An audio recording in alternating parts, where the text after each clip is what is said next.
My name is Alan Bruun. I'm the Associate Creative Director of Entertainment for Walt Disney World in Florida, but my involvement on this show was as the show director for both the California and for the Florida version of The Magic, the Memories of You. And, well, what did you think of tonight's performance here on the facade of It's a Small World at Disneyland? We're really happy with where we've gotten with the show. I never thought that we could do as much, make the building dance as much, get as far as we have. The team, I can't say enough about the team that I'm working with.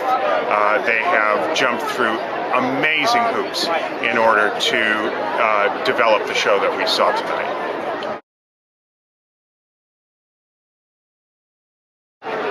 Well, there's a lot of different technologies involved. The key ones are, creating the animation to start with and making sure that that animation is keyed very specifically to the structure, not just in terms of height and width, but in terms of depth. We had to map the entire structure knowing, okay, this is 4 inches back from this, and this triangle is this shape, so that we really utilize the architecture as a part of the projection surface rather than turning it into a big flat screen. That was something that we really wanted to avoid.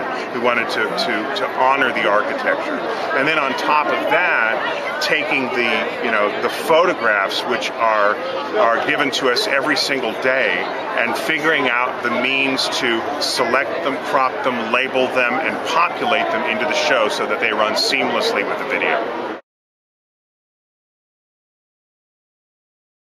Well, we are cut off right now for photographs is 3 in the afternoon. So, for example, we did the show tonight just after 6. Which means we had between 3 and 6 to do the final show. We're hoping that we can continue to make that window narrower so that we can involve more of our guests and more of the day and the memories made in the day and include them into the show. During the day, the photographers, when they've got a shot that they believe would be right for the show, because we're looking for some very specific things, they'll flag that picture so that as it is sent to the screeners, and this happens, digitally all throughout the day, the screeners can then take a look at it, determine, yes, this is a good shot, let's select it, let's crop it like this, let's label it in one of the sort of thematic buckets we have: fun, adventure, family, etc.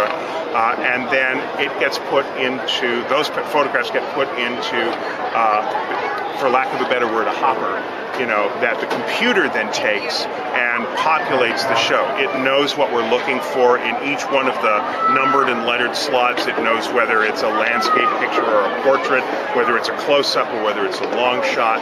And so the computer then does the final piece. After all this high-touch stuff, we have this one last high-tech stuff, and it just shoots the things out. We've got to think about 6 screeners that do both Walt Disney World and Disneyland simultaneously.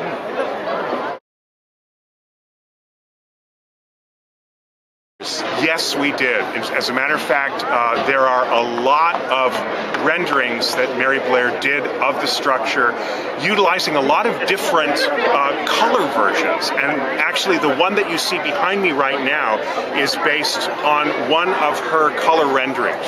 So we took a look at all of the work that had been done to create the structure in order to enhance the show. Thank you so much. My pleasure.